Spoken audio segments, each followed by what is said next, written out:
സമീപത്തെ ഫാക്ടറികളിൽ നിന്ന് കടലിലേക്ക് കെമിക്കലുകൾ ഒഴുകിയെത്തുന്നതോടെ ആശങ്കയിലാണ് കോഴിക്കോട് വരയ്ക്കലിലെ പ്രദേശവാസികൾ.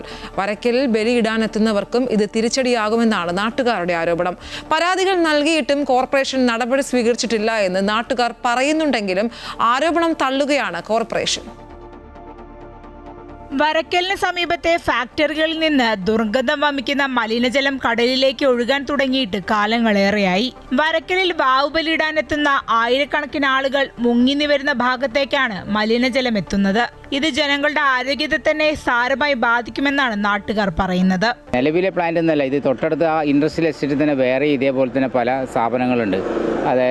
അതിൽ നിന്നാണ് ഈ മാലിന്യങ്ങൾ ഈ കടലിലേക്ക് ഒഴുകുന്നത്. ഇത് അനവധി വർഷങ്ങളായി ഇത് തുടർന്നുകൊണ്ട് പോവുകയാണ്. ഈ ബലിതർപ്പണ ഭൂമിയിൽ വരുന്ന ആളുകൾക്കെല്ലാം ഇതിൻ്റെ എല്ലാവിധ അസൗകര്യങ്ങളും കാര്യങ്ങൾക്കും അസുഖങ്ങൾ വരെ വരാൻ സാധ്യതയുണ്ട്.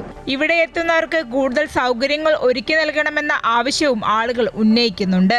കർക്കിടക മാസത്തിൽ ആയിരക്കണക്കിന് ആളുകൾ ബലിയിടാണെങ്കിൽ ദിവസം 200-300 ആളുകൾ ബലിയിടുന്നുണ്ട്.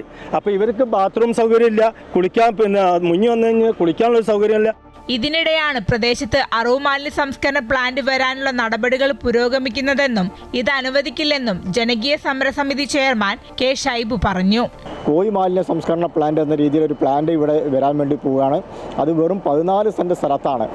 പൂർണ്ണമായിട്ടും നിയമം ലംഘിച്ചുകൊണ്ടാണ് വരുന്നത്.